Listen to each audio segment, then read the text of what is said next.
Kalau kita mau bersihkan meja kotor, harus pakai lap bersih.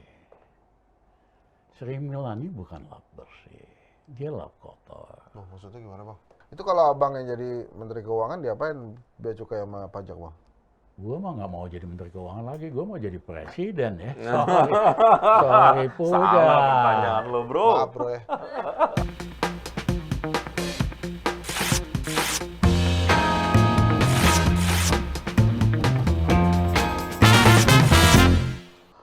Ini ada berita bang di Air Mall Jabar. Ancam rakyat, Riza Ramli sindir Sri Mulyani macam preman. Ini kenapa sih bang mau Sri Mulyani bang? Iya, emang katanya kenceng banget kalau ke Bu Sri Mulyani. Ya, jangan ini loh, saya kalau ngeritik orang, kalau dia nggak pejabat, kita juga nggak bakal.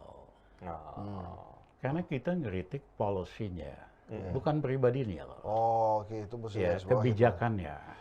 Pokoknya lu berpihak sama rakyat, sama bangsa, gue puji-puji.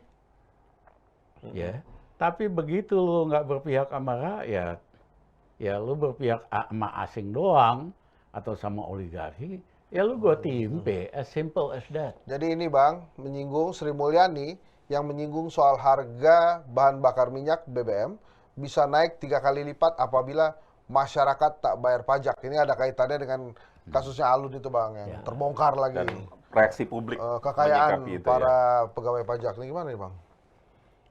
Jadi sederhana, kalau kita mau bersihkan meja kotor, harus pakai lap bersih. Sri Mulyani bukan lap bersih, dia lap kotor. Loh, maksudnya gimana bang? Ya banyak kasus, banyak skandal. Satu skandal Senturi, 6,7 triliun. Pakai uang negara buat nyelamatin Senturi. Ya, itu uangnya kan dipakai buat kampanye politik lah. Waktu itu buat pilpres salah satu calon.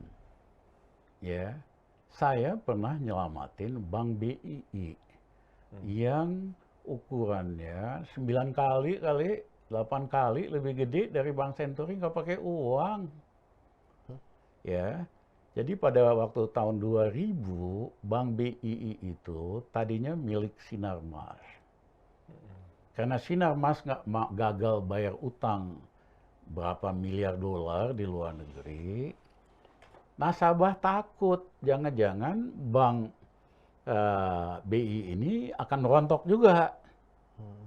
Walaupun sebetulnya pada waktu itu udah diambil BPPN, milik negara. Tapi nasabah kan, waduh Sinarmas aja nggak mampu bayar, pasti nanti gagal bayar nih kita. Ditariklah uangnya setiap hari ratusan miliar sama triliunan. Saya dapat memo dari Bank Dunia dan IMF. Hanya ada 2 cara untuk menyelamatkan BI. Satu, disuntik kredit likuiditas Bank Indonesia lagi BLBI. Nilainya 4,5 triliun. Yang kedua, tutup BII, lebih mahal 5 triliun karena mesti bayar kompensasi karyawan dan sebagainya. Saya baca gitu, gila. Gue dari dulu paling anti BLBI. Itu skandal keuangan besar di Indonesia. Terus tiba-tiba Riza Ramli harus tanda tangan BLBI yang kedua buat BLBI.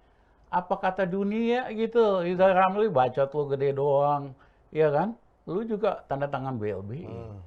Ya jadi gue nggak mau tanda tanganin BLBI. Tapi gimana caranya? Nah, Henry, kita jelek-jelek kan muridnya Gus Dur. Iya, emang di sini yang ganteng imam doang bang. Ya, aku istiqoroh lah istilahnya. Tuhan kasih saya jalan. Karena saya betul dilema. Kalau gua tanda tangan BLBI rusak gua. Akhirnya dikasih Jalan lain.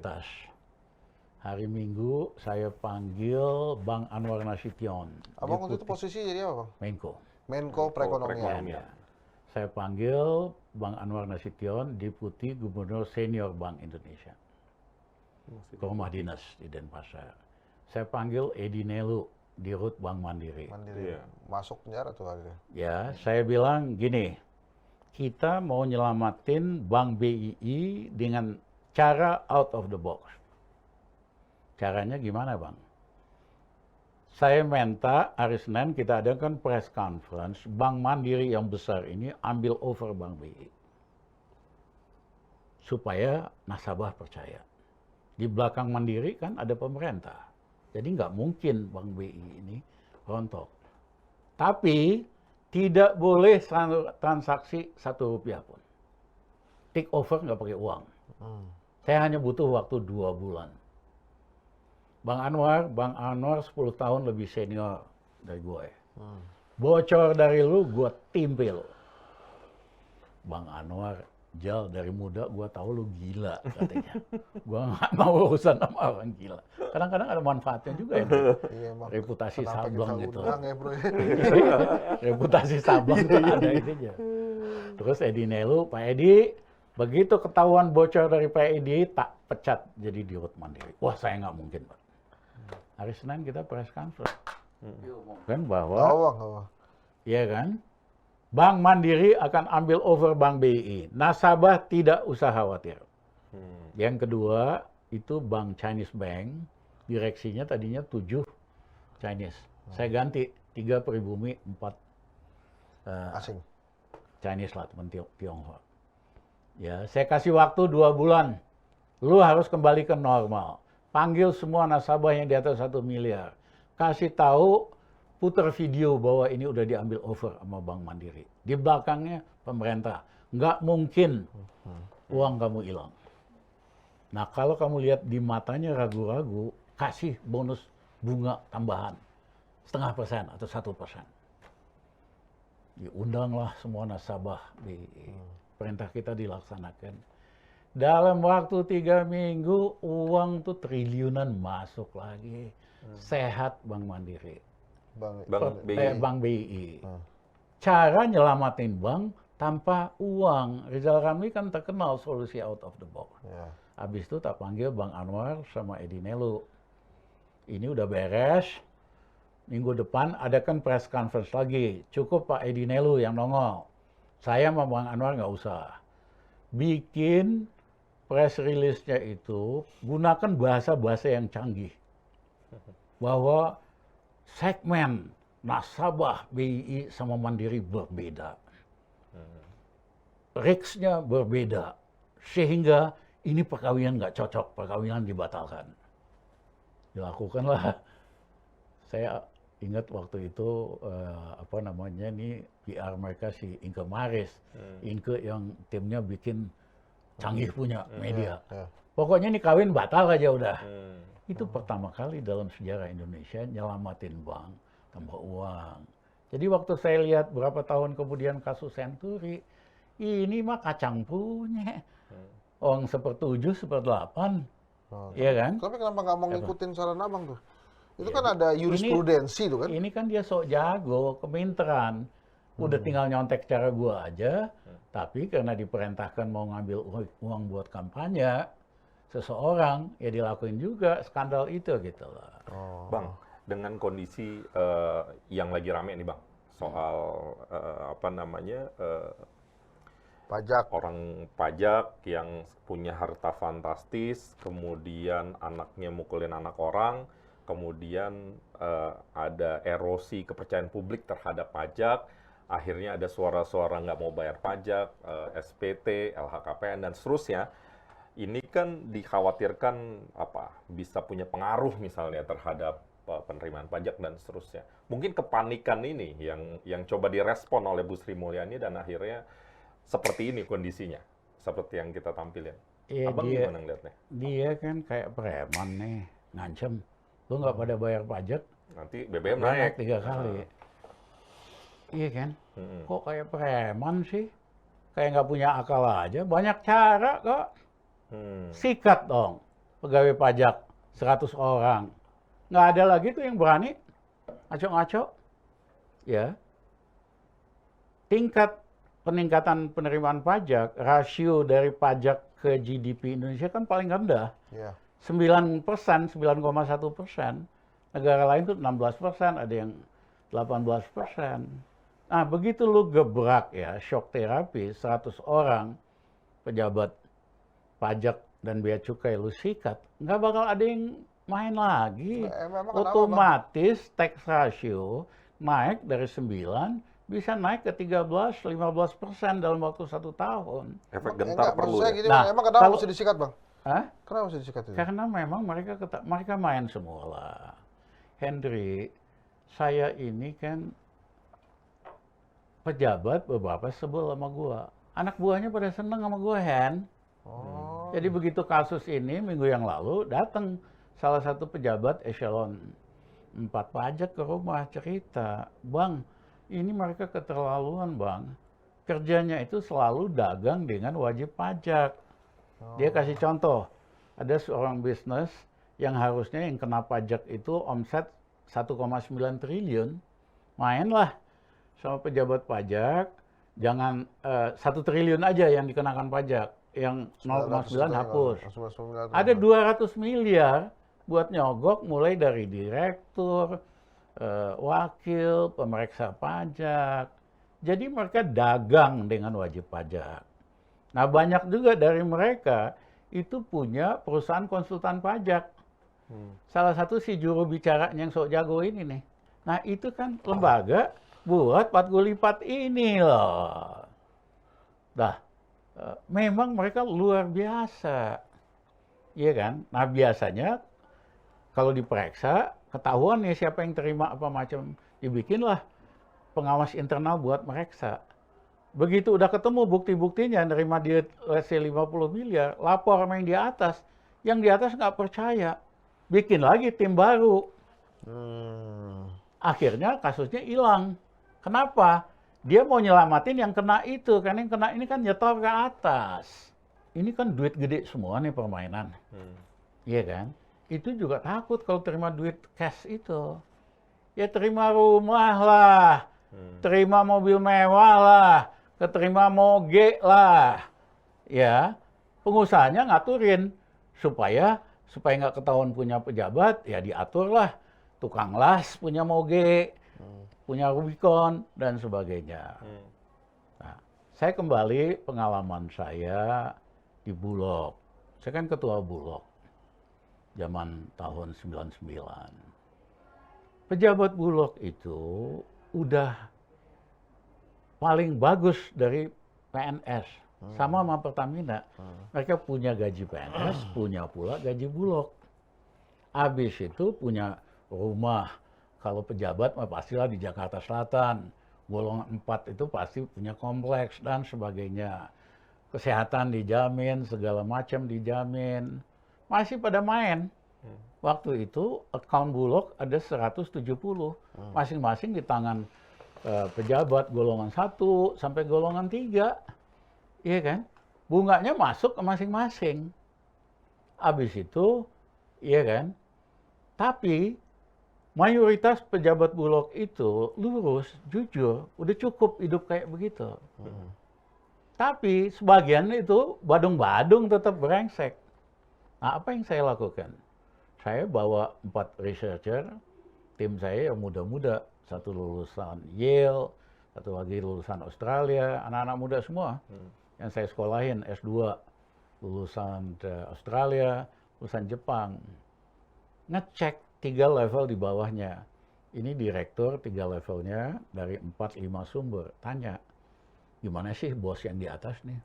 Wah, bos yang di atas kaya banget, Pak. Yang bawah nih tahu banget. Dia pengen anaknya sekolah di Amerika. Dia nyumbang $3 juta, Pak, ke universitas di Amerika. Hah? Bisa dia bayar tiket? Bisa, Pak. Hah? Dari mana duitnya? Ya dia main di karung. Di karung. Jangan bercanda loh. Karung itu Enggak. bisa jutaan Mahal. omsetnya. Nggak, saya nggak Bukan berani bercanda. omsetnya. Omsetnya ya. Berapa karungnya bisa 1 juta tuh 2 tahun. $3 juta ya. Yang kedua, ada yang main di sini, main di situ. Pak, ini kaya banget, gini. Ketemulah 50 orang yang brengsek. Karungin semua tuh. Ya. Nah, pada waktu itu, nggak ada yang berani nyentuh Pertamina sama Bulog. Karena ini kan cash bank-nya Pak Harto, Orba, buat Bustanul duit Arifin. aneh-aneh. Bustanul Arifin ya, Mas? Ya, saya undang yang 50. Saya minta bapak-bapak hidup di luar kewajaran yang saya undang ini. Saya minta ngundurin diri baik-baik. Saya akan kasih 1 tahun ekstra pensiunan, biaya pulang kampung sekeluarga. Kalau nggak setuju, mau ngelawan, saya persilahkan. Saya tahu di belakang Bapak pasti ada jenderal, pejabat. Gua kagak takut, Soeharto juga kagak takut, apalagi lu. Kita kan gila punya. Iya, udah 100 Semua kali tuh. tanda tangan. Kalau nggak tak ajukan ke pengadilan. Yang sipil-sipil, Tanda tanda tangan. tangan dong. Tapi ada yang bandel banget. Dia tuh nggak tahu Riza Ramli siapa. Kita kan politiknya sunsu, seolah-olah nggak kelihatan, nggak punya kawan. Teman kita banyak banget. Gue itu penasihat angkatan bersenjata. Waktu itu Kapolri di bawah ABRI. Gue telepon Kapolri, Mas, Bulog ini saya mau shock terapi, kirim pasukan, tangkep mereka di Bulog, di kantor. Waduh, zaman Soeharto nggak ada yang berani datang ke Bulog. Tiba-tiba ada pasukan Gagana, nangkep beberapa orang di kantor. Shock.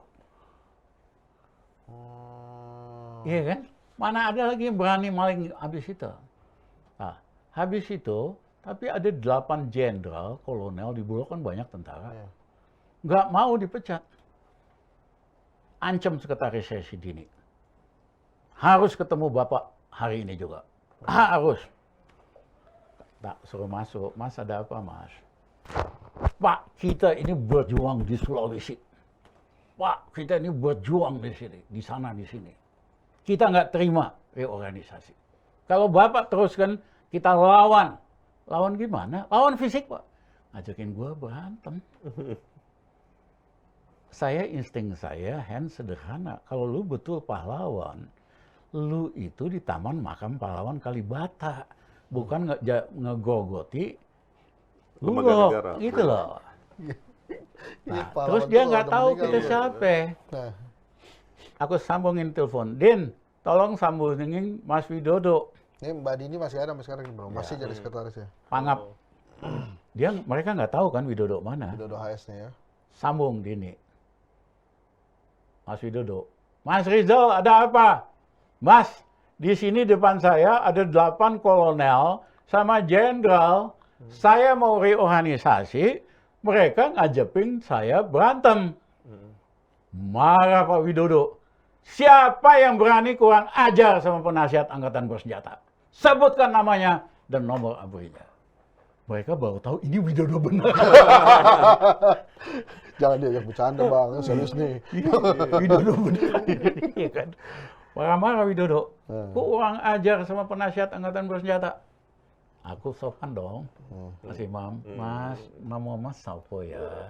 Nomor ABRI Piro. Oh, jangan. Kalinya kecil. Mungkin dianggapnya waktu telepon Widodo Ceputro. Bro. Itu pemain bola. Semua tanda tangan ngundurin diri. Nah, Habis itu, sistem accounting di Bulog itu ada account 176 bank account. Eselon 1, eselon 2, eselon 3. Bunganya masuk pejabat. Kita nggak tahu posisi keuangan. Saya bilang, saya nggak mau pasangin online 6 bulan harus kita tahu online posisi keuangan kita. Nggak boleh 176 account, hanya 6 account. Kepala bagian IT keuangan, Pak nggak bisa, Bulog kan gede Pak. Butuh waktu 2 tahun buat bikin sistem. Sewa konsultan, tetap Pak nggak bisa. Mas, aku mah nggak mau pusing Mas. 6 bulan nggak jadi nih barang, lu gua pecat semua. Jadi tuh barang Mas. Begitu memimpin di Indonesia, shock terapi. kayaknya kalau Nah, pemimpinnya benar apa gitu. yang terjadi? Keuntungan Bulog waktu itu naik 5 triliun 1 tahun gua di situ. Sebelumnya? Sebelumnya berapa gitu, nambahnya 5 Oh, triliun. nambah 5 triliun. Ya, dengan uang sekarang mungkin udah 25 triliun kali 30 tahun. Jadi dalam ngebenahin kasus kayak pajak ini perlu shock terapi, pecat 100 orang, baru pada ketakutan, nggak ada lagi yang main gitu loh. Jadi kalau cuman basa-basi PR, sok-sok nangis di TV, ya kan nangis tuh, Iya, wah iya. terseduh-seduh, iya kan. Mohon maaf, tokoh-tokoh wanita yang hebat, Perdana Menteri Thatcher, Perdana Menteri Merkel, nggak pernah mewek-mewek tuh, karena memang dia disegenin, ya wibawa Merkel. Ini sok nangis, iya kan. Tapi alasannya Mewek. katanya kan ini Bang, ASN nggak gampang dipecat. Gampang banget. Oh, gampang banget. ASN-nya pun takut daripada masuk penjara. Kayak tadi kan. Iya, Gua iya. ancam kan. Lu nggak mau mundur, gua bawa lu kasus lu ke polisi. Takut lah masih mundur. Itu mungkin karena Abang waktu itu kan baru catatannya bersih. Nggak di mana-mana kayak kita kayak gitu. Di keuangan gitu, di Menko. Nggak, Tapi yang maksud saya penting satu lagi nih, Oh iya, iya. Henry. Saya belajar dari Bang Ali Sadikin. Dia itu nggak ngandalin laporan dari birokrat anak buah di bawah dia. Karena kan kita pengalaman, saya jadi pejabat beberapa kali. Kalau ditanya, ada masalah nggak? Wah beres Pak, nggak ada Pak, begini begitu. Semua baik Pak. Padahal rakyat mengeluh gitu loh. Iya. Nah Bang Ali ajarin saya ajak teman-teman wartawan se-DKI. Tolong tulis yang sejelek-jeleknya tentang DKI. Nanti kita kasih bonus lah. Kenapa? Wartawan pagi-pagi dia di Klenteng Agung, jalannya rusak, dia tulis tuh. Wah, jalannya rusak. Bang Ali tinggal nunggu di kantor pagi-pagi, dia bilang sekretaris saya nge-file itu. Sopo? Berita-berita ini. Urusan jelek dari Urusan wartawan. jelek dari DKI. Terus panggil si itu, kepala PU-nya. Ini di Lenteng Agung, 2 minggu lu beresin ya. Itu kemarin di Depok, lu belum beresin juga. Bang Ali kan tendang. Bang Ali kan gitu. Iya, iya, iya. Fisik Modal ya gitu. zaman dulu. Fisik zaman dulu. Ini kalau yang nggak ngerti, Bang Ali Sadikin itu dulu gubernur DKI Jakarta. Iya. Nah, beres tuh semua. Iya kan? Dia ingat. Itu Bang sorry ya. Itu cara canggihnya belusukan tuh Bro. Iya. Iya.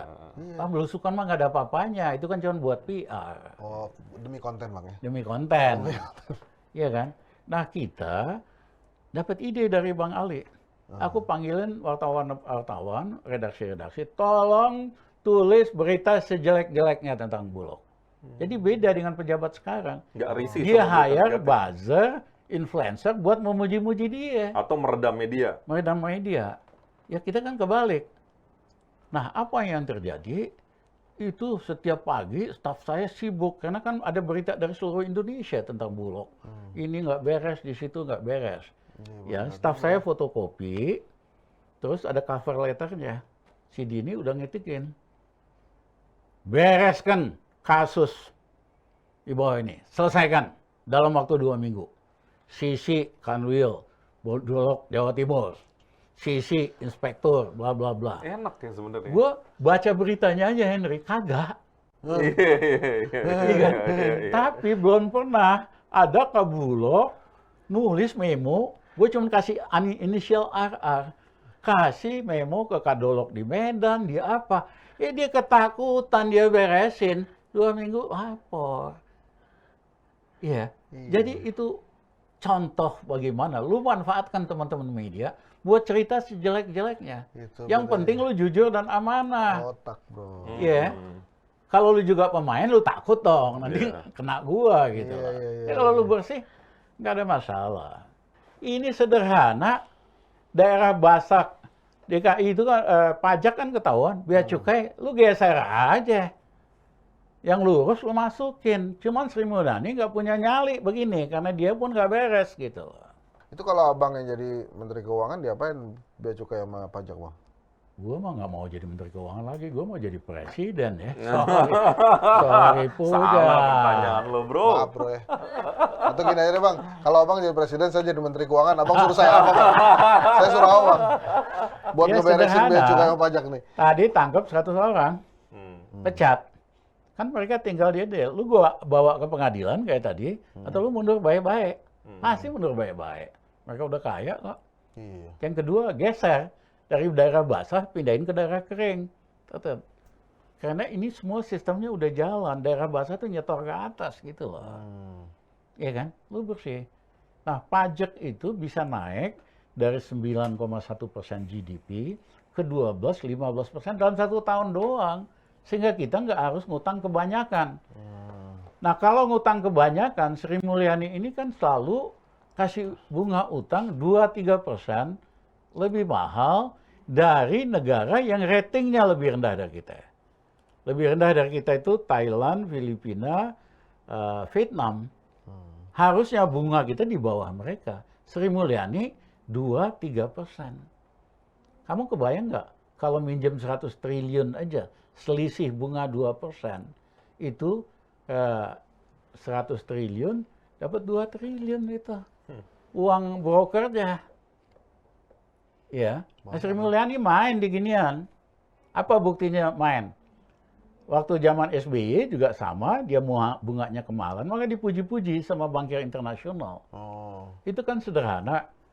Henry Imam nih mau ke bank, di situ bilang bunga di sini 15%. Imam masuk ke dalam. Saya mau minjem 1 triliun. Saya bayar bunganya 70%. 17%, 2% top. Bankir tuh meluk kamu.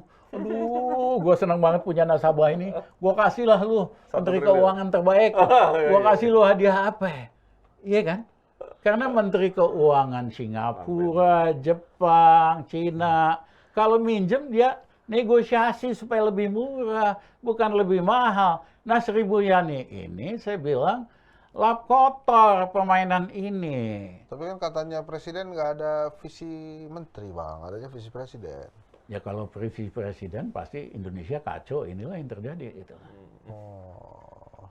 Oke. Dan presiden itu di seluruh dunia nggak ngerti soal-soal teknis, itu biasa. Makanya dia butuh menteri. Makanya butuh menteri gitu loh. Iya. Ini Bang Rizal nih. Kita pengen tahu nih, Bang Rizal kan sampaikan ini nih di Liputan 6 nih, tinggalkan pencitraan, kompetisi kepemimpinan bangsa. Ya kelihatannya ini berdasarkan integritas. masalah pencitraan tuh turun-temurun ya dari presiden ke menteri-menteri itu. Tapi pada taraf yang wajar, biasa kan pencitraan itu, Bang. Siapapun kan pencitraan kan?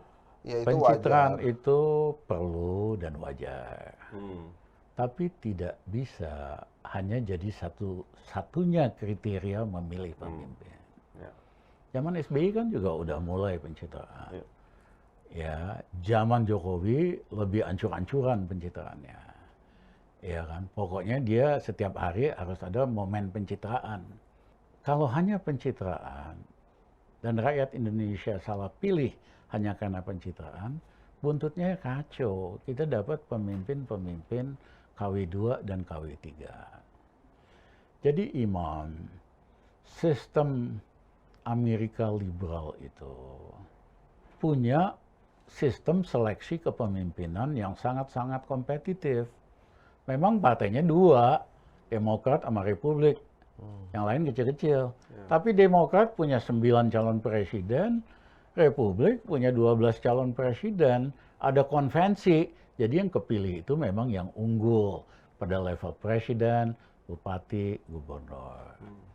Nah, sistem komunis boleh kita nggak suka, tapi seleksi kepemimpinannya juga kompetitif. Imam kalau di situ diangkat dulu jadi sekretaris partai di kecamatan di ujung jauh banget dari Beijing. Kalau sukses 3 tahun pindah jadi sekretaris di tengah, nggak jauh dari Beijing. Terus Promosi terus. ya kemudian jadi camat di ujung dunia. Nanti kalau sukses camat agak ke tengah, habis itu dekat Beijing, habis itu jadi bupati, wali kota. Nah, apa yang terjadi? Sistem seleksinya sangat kompetitif, sehingga yang sampai di atas itu memang unggul KW1. Presiden Xi Jinping kita boleh nggak suka, dia buat Cina tuh bagus banget gitu loh. Nah, kita ngaku sistem Pancasila, sistem NKRI, tapi nggak ada sistem seleksi kepemimpinan yang kompetitif. Hanya modal pencitraan, modal uang. Ya, kan sederhana. Imam nih, nggak usah beken, nggak usah terkenal. Yang penting bisa nggak cari bandar yang cukongin buat sewa partai 3 biji 20 miliar, 60 miliar buat jadi wali kota, bupati. Buat gubernur 300 miliar. Buat presiden adalah angkanya lebih gede lagi. Beneran ini? Iya kan? Berapa tuh kira-kira, Bang? Presiden. Ya, Ya, maksudnya kan pengen tahun- tahu doang, Bang. Tahun 2014 saja buat wapres 2 triliun. Nggak mau kebayang lah kira-kira berapa. Iya kan? Iya, Nah, Imam kan nggak punya duit. nggak punya duit. Akhirnya perlu bandar. Cari bandar. Seandainya bandarnya saya, begitu Imam jadi bupati, Mas Imam, ingat loh, sampean itu jadi bupati gara-gara aku loh. Ya Mas, Aman. gini loh, Mas Imam, angkat staf keuangan saya jadi bendahara di kabupaten Manut. Mas Imam kasih saya konsesi hutan, Manut. konsesi tambang, Manut. Mas Imam, di Kabupaten Mas Imam itu gedung hanya boleh 7 tingkat. Buat saya Mas Imam, kasih izin 20 tingkat. Manut. Saya mau bikin perusahaan real estate 10 hektar. Tolong sediain tanah. Manut. Nah ini terjadi bupati, wali kota, sama gubernur. Yang ditangkap itu 182 bupati Iya. sama wali kota. Gubernur dari 24 masuk penjara. Jadi kita susah-susah milih mereka. Mereka ngabdi sama cukong sama bandar. Iya. Iya kan? Makanya gara-gara threshold 20%. Padahal tidak ada di Undang-Undang Dasar 45. Harusnya tidak ada threshold. Jadi super kompetitif. Bahwa calonnya banyak.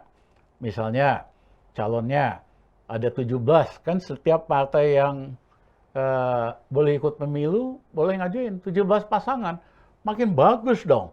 Kompetisinya bukan hanya pencitraan, tapi substansi, visi, strategi, track record, integritas.